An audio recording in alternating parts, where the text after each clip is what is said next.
Stick with me because we're going to talk about how to grow your own shiitake mushrooms at home.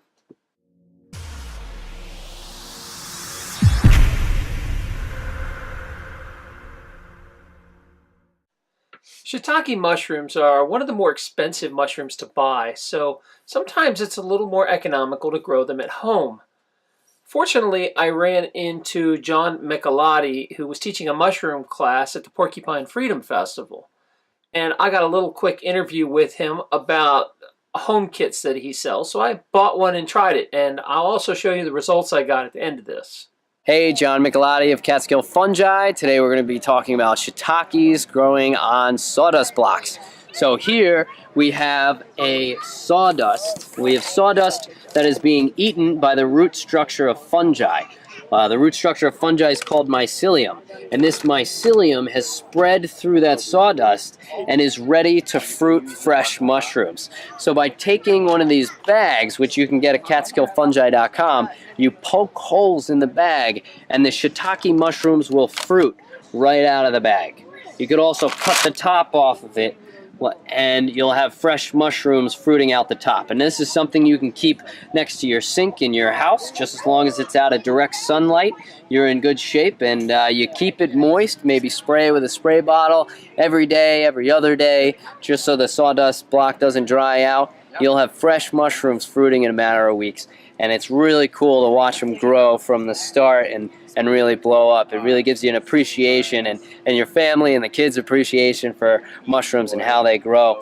And, you know, shortly enough, you'll have a shiitake. This one's dried up, and, you know, you can have a whole bunch of shiitakes growing in no time.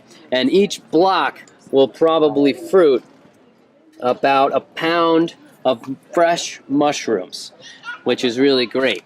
Now, the other thing you can do with this sawdust block is you can inoculate logs with sawdust blocks. So that means you're taking a fresh cut log, you're drilling holes in it, and you're putting that sawdust mycelium in it. And you're covering it with wax. And there's a lot of resources out there to teach you how to do this.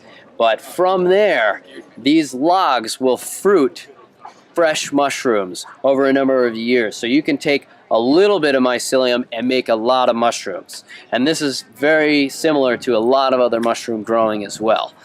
Could you do it dead logs and stumps? You don't do it on live trees, right? You don't want to do it on live trees. You really want to do it on freshly cut trees. So, you know, you work with a forest management plan, or if you have a tree come down in a storm, it's best to inoculate within a month so that, you know, you don't have other competitor fungi kind of coming into that log. And they'll fruit for 10, 15 years sometimes? Yeah, exactly. It depends on the diameter of the log. If you're starting with stumps, it takes a long time for that root structure, for that mycelium to permeate through that whole stump. And the bigger the diameter of the stump, the longer it's going to take before you start seeing mushrooms. But once you start seeing mushrooms, that fungi has a great food source and will be fruiting for years to come. And it doesn't fruit year-round. It fruits when the temperature is right, when the humidity is right. You know, potentially after a rain, you'll see a lot of mushrooms pop out. That's a really interesting grow because it was grown with sunlight and in dry conditions, which is why it has that cracked cap look, not necessarily customary to a lot of shiitakes. But it's also prized in Japan and China to have that danko look, as they call it. So here's the shiitake. Unfortunately, I went away on vacation, and when I came back, they were kind of too far gone, I think. But it did look like they grew really well. And these guys are huge up top. Maybe I can salvage them somehow. I'm going to try it. I clean them up and wash them real good. So this is just the first grow of it. Yeah, it looks like I got a... This is probably delish, but it looks like I do got a little fungus up top. I'll probably have to leave that section for sure. I'll keep an eye on it. I just open these bags up and we'll see if they keep going. There's even more on the other side here through the bag, you can see. So this is my harvest of shiitake and also the oyster. And you can see it is a full colander. I'm going to wash it. Now, I let it go too long, So I have to, I had to cut out about a third of my crop because it was just gone woody, or there was questionable mold on one or two of them. So I cut them out. But I'm going to take you through this after I wash them out, and I'll cut any other suspicious parts out, and then I'll show you what I got. So here's what my shiitake looked like, cleaned up and edible. I cut away anything that looked suspicious at all. You can get an idea. Here's my hand. So you get an idea how big these are. I would say it was probably close to maybe 3/4 of a pound. But again, I lost probably a third to a half just because I was lazy and didn't get out and harvest them in time when I should have. So these are the salvageable ones. What's interesting though is if you look at these mushrooms, if you've never seen one that's ready to eat right off the where you cut, look how much water's in them. You can have water in these things if they're thick enough, and it's a completely different experience than store-bought mushrooms. You have to try them to understand it. They're stiff. They almost taste like a meat consistency or a shrimp consistency.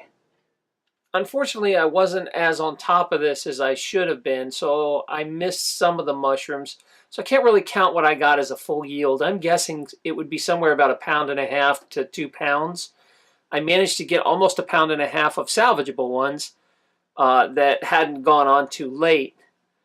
I think for the price, it's pretty much what you would spend in a store for 2 pounds of mushrooms, but the quality is insanely better. It is so good to have mushrooms right off, you know, where you just cut them and throw them right in the pan and cook them.